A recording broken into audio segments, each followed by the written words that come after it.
అయితే మీరు గెలిస్తే 7 లక్షల కోట్ల రూపాయలు ఆంధ్ర రాష్ట్రానికి తీసుకొని వస్తాను, మినిమం 7 లక్షల కోట్ల రూపాయలు పెట్టుబడి రూపంలో కానీ లేకపోతే ఫండింగ్ రూపంలో కానీ తీసుకొస్తాను. ఇది ఓన్లీ డొనేషన్స్. ట్రంప్ని ఒక 100 మంది ప్రెసిడెంట్ని బిలియనర్లు తీసుకొచ్చి ఒక్కొక్కరి చేత 1 బిలియన్ ఇప్పిస్తా. కొందరు 10 బిలియన్ ఇస్తారు, కొందరు 1 బిలియన్ ఇస్తారు. పొద్దున్న దురదృష్టవశాత్తు ప్రభుత్వాన్ని ఏర్పరిచే మెజారిటీ మీకు రాలేదనుకోండి, ఆ ఫండింగ్ రాదంటారా, ఆ డొనేషన్స్ రావంటారు? నేను సీఎం అయితే వస్తుంది. నేను సీఎం అయిపోతే జగన్కి ఎవడిస్తాడు, చంద్రబాబుకి ఎవడిస్తాడు? మీరు సీఎం అయితే మిమ్మల్ని చూసి నమ్మకంగా మీకు ఇస్తారు. ఇప్పుడు వరకు బిలియన్స్ ఇచ్చారు కదా. నేను 1 రూపాయి దాచుకోలేదని అందరికీ తెలుసు. ఇప్పుడు మన తెలుగు వాళ్ళకి కూడా తెలిసిపోయింది. ఎప్పుడైతే నామినేషన్లు వేసానో డీటెయిల్స్గా నాకున్నది $2,000 క్రెడిట్ కార్డు అప్పులు లేవు, ఆస్తులు లేవు, ఉన్నంతా చారిటీ చేశాను. అయితే చంద్రబాబు నాయుడు ఆంధ్రాని సింగపూర్ చేస్తానన్నారు, మీరేమో ఆంధ్రాని అమెరికా చేస్తానంటున్నారు. సింగపూర్ మోడల్ మంచిదా, అమెరికన్ మోడల్ ఆఫ్ డెవలప్మెంట్ మంచిదా? ఆయన సింగపూర్ ఎక్కడ చేశాడు? ఉన్న ఆంధ్రాని పాడు చేశాడు ఆయన. చంద్రబాబు నాయుడు గారు వచ్చి ఒక్క ఊరిలోనైనా ఉద్యోగాలు ఉన్నాయా, కంపెనీలు ఉన్నాయా, రోడ్లు ఉన్నాయా? ఏమనంటే కేసీఆర్ని తిడతాడు, మోదీని తిడతాడు. ఇప్పుడు నడ్డం రానాడు భూమి వంకకుందా అన్నాడట, లేదా ద్రాక్షపళ్ళు ఎగిరి నక్కకి అందనప్పుడు పులుపుగా ఉన్నాయి అన్నట. చంద్రబాబు నాయుడు గారికి చేత కాదు పని చేయడం. అందుకనే రాక్షస రూపమైన జగన్ ఏంటి, రాక్షస రూపం జగన్ది. మానవత్వం లేని మనిషి. మరలా ఆయన తండ్రి 100 రెట్లు బెటర్. ఆయన తల్లి అయితే ఒక దైవం, దేవుని బిడ్డ మదర్ టెరిసా లాంటిది ఫ్యామిలీ. ఈయన మాత్రం చాలా డేంజరస్ ఫెలో. నన్ను జైల్లో పెట్టించింది 2012లో ఆయనే కదా. అసలు నన్ను ఒంగోలులో కూర్చుండి బాలినేని శ్రీనివాసరెడ్డి, ఆయన ఎస్పీ రెడ్డి పెట్టారు. ఏం చేయగలిగారు? నేను తలంచుకుంటే ముక్కలు అయిపోతాడు ఆయన కూడా. ప్రేయర్ చేస్తే చేయలే. నన్ను చంపడానికి ప్లాన్ చేస్తే ప్రభు ఆయన నువ్వు చంపే అన్నాను, చచ్చిపోతాడు అంతే. నన్ను చంపడానికి ప్లాన్ చేస్తే మైండ్లో ఆయన కానీ ఆయన లీడర్స్ కానీ గుండాయి చచ్చిపోతారు, 7 చనిపోయినట్టు. ఎవరి స్పేర్ చేయడు దేవుడు. జగన్మోహన్ రెడ్డి గారు 2019లో కూడా మిమ్మల్ని మీ పార్టీని చాలా విధాలుగా ఇబ్బంది పెట్టారు. మీ పార్టీ జెండా రంగు గురించి కానీ లేకపోతే హెలికాప్టర్ సింబల్ గురించి కానీ ఇంకా ఇబ్బంది పెడుతూనే ఉన్నారు. దాని గురించి మీరేమంటారు? చూడండి, మా పార్టీ 2008లో రిజిస్టర్ అయింది. ఆ జెండా మాది. ఆయన 2011లో కాపీ కొట్టాడు. మేము హెలికాప్టర్ మాకు ఎలక్షన్ కమిషన్ ఇచ్చారు. మేము 7th క్వశ్చన్, అది 7th రిక్వెస్ట్. ఫస్ట్ ఏరోప్లేన్ అడిగాం. మరి ఎందుకు ఇచ్చారో ఎవరు ఇప్పించారో మాకు తెలియదు. దాన్ని ఆపడానికి ఫిబ్రవరి నుంచి ఇప్పుడు దాకా ప్రయత్నాలు, ఎన్నో ఇబ్బందులు పెట్టే కదా. మేము 175 ఎమ్మెల్యేలు 25 ఎంపీలు నిలబడలేదు. నెక్స్ట్ టైం ఇప్పుడు దాదాపు 50 అనుకుంటా, పూర్తిగా తెలీదు, 50-60 ఎమ్మెల్యేలు ఉన్నారు, 8 ఎంపీలు ఉన్నారు, వేసాం. అది ఎవరి ఎంపీలో కూడా మాకు తెలీదు. మావన్నీ డూప్లికేట్ కాపీ చేసి పెట్టారు, మావి తీయించేశారు, గోండాలు పెట్టారు, రిటర్నింగ్ ఆఫీసర్కి థ్రెట్ని ఇచ్చారు. అవన్నీ రుజువులు ఉన్నాయి. ఎలక్షన్ కమిషనర్కి ఇచ్చాం, మీడియాకి ఇచ్చాం, పోలీసులకి ఇచ్చాం, ఎఫ్ఐఆర్లు పెట్టాం. డైరెక్ట్గా చేస్తుంది, సీక్రెట్ కాదు. గోండా రాజ్యం. ఆయన జగన్మోహన్ రెడ్డి సీఎం అయితే చంద్రబాబు నాయుడు కంటే 100 రెట్లు గోండా రాజ్యం అయిపోద్ది. అది ఫ్యాక్ట్. చంద్రబాబు నాయుడు గారు ఫెయిల్యూర్సే జగన్మోహన్ రెడ్డికి ఓట్ బ్యాంక్. అదే నేను కొంచెం ముందు వచ్చి ఉంటే 6 నెలలు 9 నెలలు ఈ సీన్ ఉండకపోను.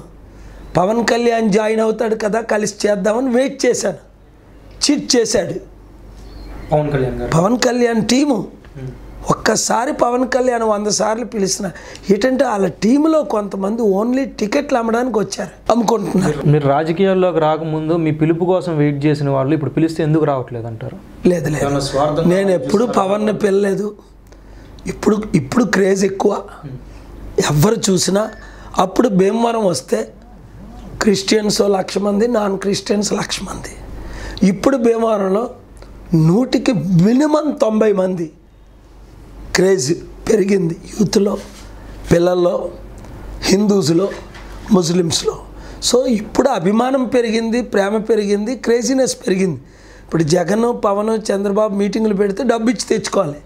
నేను రోడ్డు మీద అయితే 100 మంది సెల్ఫీలకి, 200 మంది సెల్ఫీలకి. సో ఇది ఫ్యాక్ట్. ఇప్పుడు నిన్న రాత్రి మీరు రెస్టారెంట్లో చూశారు, 100 మంది ఉన్నారు. 100 మందిలో 99 మంది సెల్ఫీలు తీసుకొని ఉంటారు, నేను కాదంటే తప్ప. స్టాఫ్ అంతా తీసుకున్నారు ఓనర్ నుంచి. అది క్రేజ్ పెరగడమే కదా. ఇప్పుడు పవన్ కళ్యాణ్ ఉన్నాడంటే కొంతమంది ఆయన లైక్ చేస్తారు, నాగబాబు దాన్ని కొంతమంది, అలాగే ఇంకెవరు ఉన్నారు, చంద్రబాబు యాక్టర్స్, జూనియర్ ఎన్టీఆర్ ఆయన ఫ్యాన్స్ ఆయనకి, మహేష్ బాబుకి ఆయన ఫ్యాన్స్ ఆయనకి, ప్రభాస్, ఇలాగా అందరికీ ఆల్ ఫ్యాన్స్ ఉంటారు. నాకు అందరూ ఫ్యాన్సే.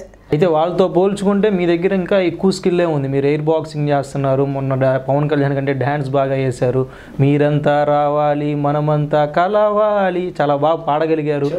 అయినా కూడా మీరు రాజకీయాల వైపు ఎందుకు వచ్చారు, యాక్టింగ్ వైపు? యాక్టింగ్ అన్నది నిజం కానిది నటన. నా లైఫ్ అంతా రియల్ లైఫ్. ప్రపంచంలో 7 యుద్ధాలు ఆపగలిగిన కృప నాకే దేవుడిచ్చాడు. ఏ బిలియనర్ అయినా, ఏ ప్రెసిడెంట్ అయినా, ఏ ప్రైమ్ ఎవడు అవ్వచ్చు, ఒబామా అవ్వచ్చు, బిల్ క్లింటన్ అవ్వచ్చు, జార్జ్ బుష్ అవ్వచ్చు, ట్రంప్ అవ్వచ్చు. నా బ్లెస్సింగ్స్ ఓపెన్గా తీసుకున్నారు కదా. ఇక్కడ మోదీ తీసుకున్నాడు, మన్మోహన్ సింగ్ తీసుకున్నాడు, కేజ్రీవాల్ చంద్రశేఖర్, ప్రైమ్ మినిస్టర్లు ఎవరెవరు, గుజరాల్, దేవగౌడ, వాజ్పేయి. అక్కడ జిమ్మీ కార్టర్ నుంచి ట్రంప్ వరకు 8 మంది ప్రెసిడెంట్లు అమెరికాలో, 8 మంది ప్రైమ్ మినిస్టర్లు ఇండియాలో, 6 ముఖ్యమంత్రులు రాష్ట్రంలో. సో అది దేవుడి కృప, అది నన్ను బట్టి కాదు. సో యాక్టింగ్ అన్నది only entertainers, comedians, jokers, actors అది ఉండాలా యాక్టింగ్. కానీ యాక్టర్ని ఈరోజు పవన్ కళ్యాణ్ ఎందుకు సీరియస్గా తీసుకోవట్లేదు? ఇంత డబ్బు ఖర్చు పెట్టినా ఆయన భీమవరంలో నేను దగ్గర గెలుస్తాడా?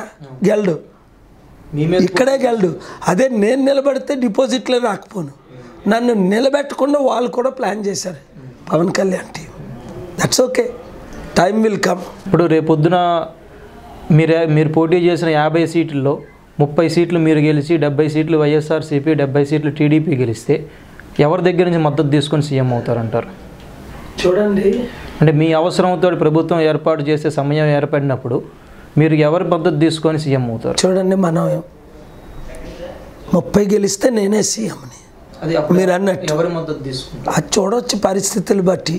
ఇంకెవరు సీఎం అయినా అభివృద్ధి జరగదు. కోalition గవర్నమెంట్ వస్తే 1 ఇయర్లోనో 2 ఇయర్స్లోనో మళ్ళీ ఎలక్షన్, అప్పటికి నేను ప్రిపేర్ అవుతా.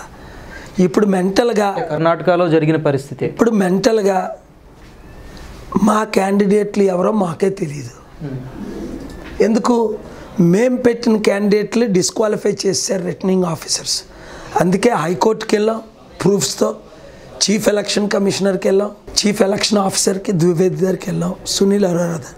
నేను ఆశ్చర్యపోతున్నాను, ఎలక్షన్ ఎలా కండక్ట్ చేయాలి? కనీసం 1 వీకో 2 వీక్సో 4 వీక్సో పోస్ట్పోన్ చేసి May 19th లాస్ట్ ఫేజ్, మే 1st వీక్ అయినా చేయొచ్చు కదా. ఇల్లీగల్, ఓన్లీ ఇల్లీగల్గా ఇండియాలో అంతా ఇల్లీగలిజమే జరుగుతుంది. ఎక్కడో కొంతమంది జడ్జిలు పొలిటికల్ మేనేజ్ తప్ప, ఓన్లీ గుండాయిజం. 1000 కోట్లు సంపాదించడం, 1000 కోట్లు ఖర్చు పెట్టడం. ఈ వీడియో కనుక మీకు నచ్చినట్లయితే మా ఛానల్ని లైక్ చేయండి, షేర్ చేయండి, సబ్స్క్రైబ్ చేయండి.